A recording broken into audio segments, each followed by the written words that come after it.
Hello, beautiful souls, and welcome back to my channel for another reading. I'm very happy you're here, so thank you for being here.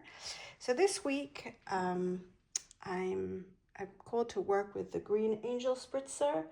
It's all about opening a new space of trust and healing, and about creating harmony with yourself and your life.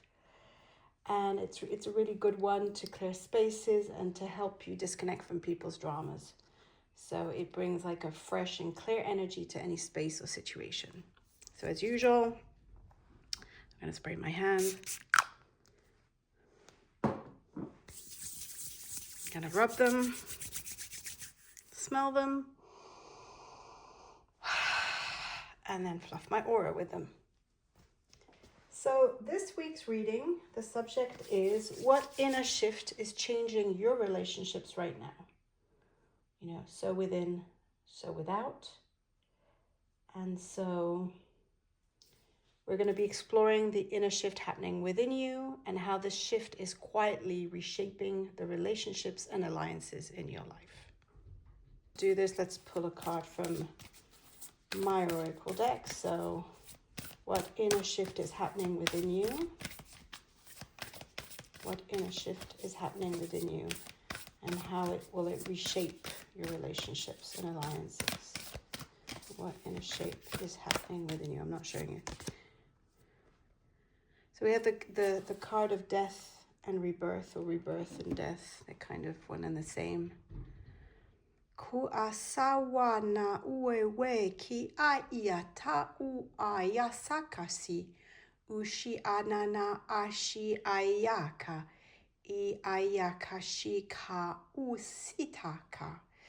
So this card speaks of like an ego death, a big ego death. And it's been a process. It's not something that's showed up. It's been a process over, I want to say about 3 months. Something that's really been, that's completed, that's come to an end. Who you were, or like a belief, a personality, a mental structure that you've been really holding on to. It's like finally ready to just kind of die of its own death. Like it has no more hold in your body or in your psyche. You're able to look at it and go, actually, this isn't me. This has never been me. This is absolutely not my truth. And so the consequence of that is, of course, a rebirth into a new expression. Usually it's an expanded version of who you are. And by that happening, everything around you has to reorganize because you're just not emitting that same frequency. So think of this ego death as this old frequency that you were emitting and carrying and exchanging. It was a lot around see me, notice me, waiting, like a sense of waiting to be recognized by the world. And the death here is like, nobody's going to recognize you. Nobody is going to... It's a shift from waiting for confirmation, waiting for recognition, waiting for approval from the world at large, to actually I'm my own self-fucking authority, to I decide it doesn't matter what's happening outside. I'm proud of what I'm doing. I'm clear on what I'm doing. I believe in what I'm doing. I know what I'm doing is important. I know who I am is important. I know that I've come to play a huge part in what's happening right now and that it's important. And I don't care if the world doesn't reflect it back to me. And here's the thing. I think the world has been reflecting back this. It feels like a needy child energy. Like, see me, hello, me. And it's like the world, it's like the needy child and the parent ignoring the needy child, or like the needy student and the teacher ignoring the needy student and not giving it any attention because it's about attention seeking, and it comes from a place of powerlessness and to some extent manipulation and control too. And this is really about stepping into like a fully embodied version of self-authority where it doesn't really matter what the world around you. You're just on this inner mission of rebirthing this new part of yourself, giving a bigger, more expanded version of your soul to come through and shine its light and to share your gifts and who you came to be. And nobody, it's like you're no longer going to need the approval of anybody to do that. Yasuku ashina kau e iasana kashi ai esina kashi au. What's really coming strongly is this sense of, because you're no longer going to need approval or confirmation or like applause in a way, it's like you're going to be able to be, I'm just trying to find the right term to how to translate this, but it's like you won't care about the external. It's like I'm doing what I came to do, what I committed to do. The path is pretty unclear because it always is going to be pretty unclear. Just that next step will be shown to you. And I'm taking it in trust and faith and aligned with my inner authority. If my soul decides this is what we're doing, this is what we're doing, and nobody can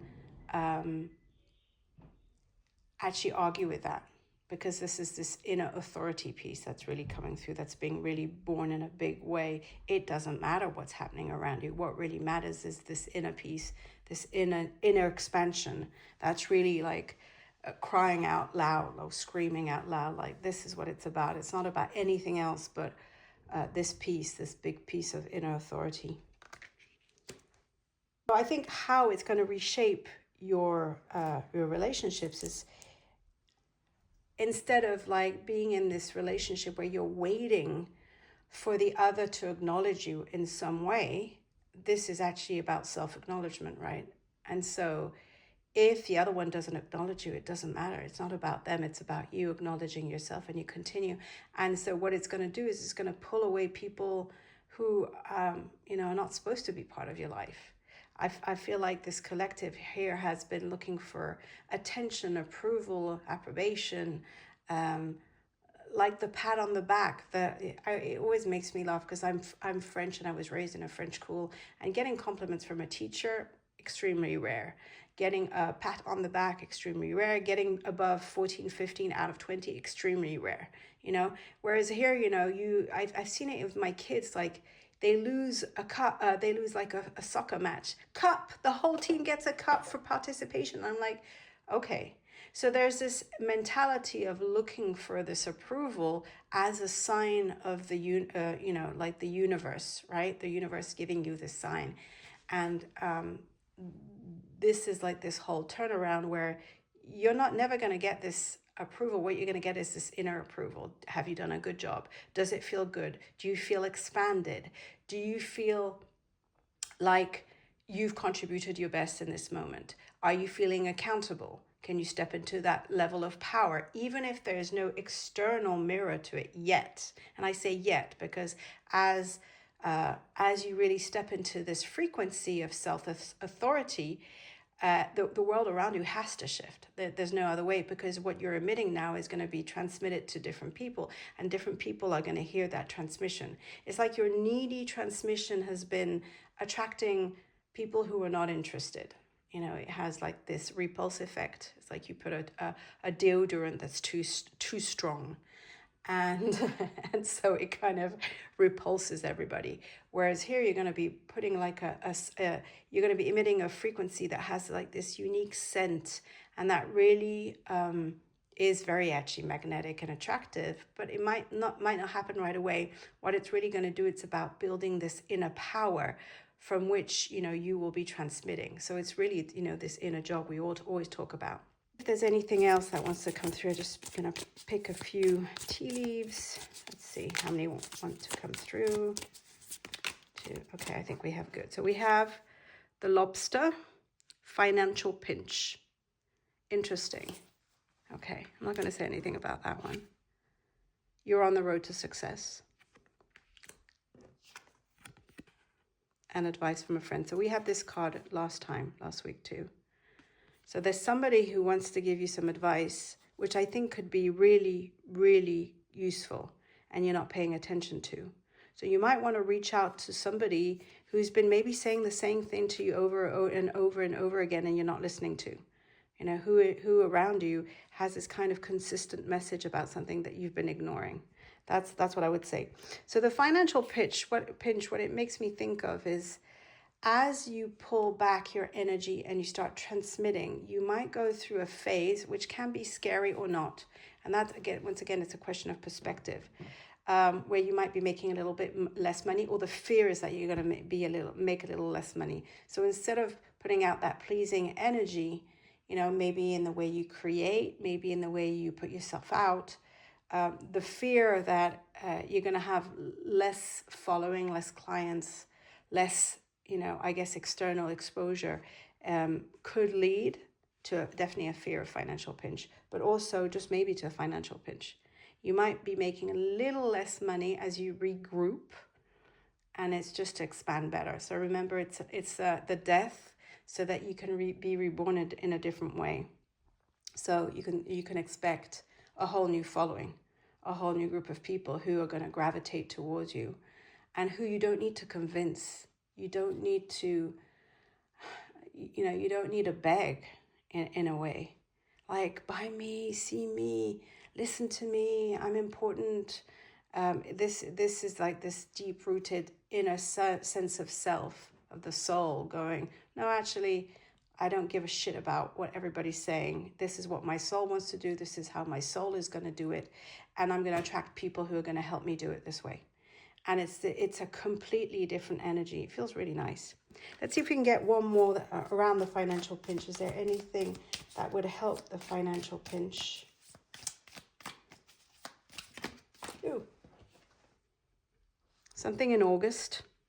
So maybe a breakthrough in August, or like a whole new perspective on the financial issues. And just one more. Okay. So as I say, stepping into a new experience of yourself and of others, of course, because, it might take you to being wanted as opposed to being rejected.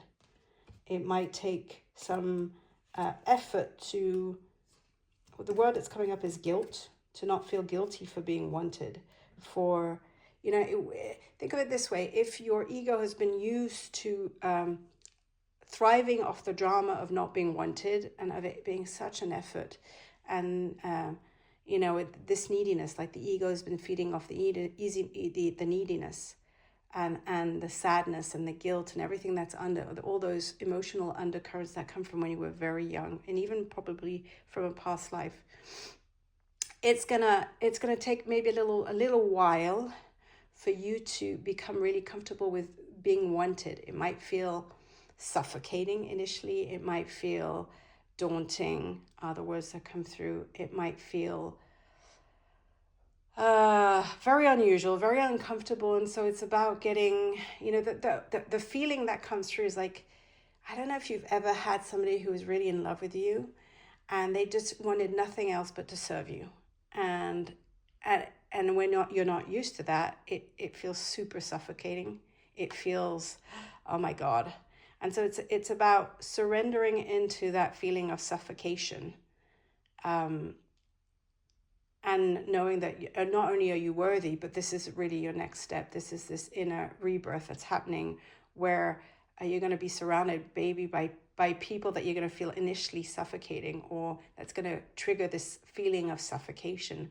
But actually what it is just people who are very attracted to your frequency and who just want to be around your frequency. So get very comfortable with that. And I think for some of you, it actually might be a really big challenge. But I think it's beautiful, and I think you've been doing hard work, so it's time. I'm going to end with encouraging you to use the symbol to help you navigate this change, to integrate it, to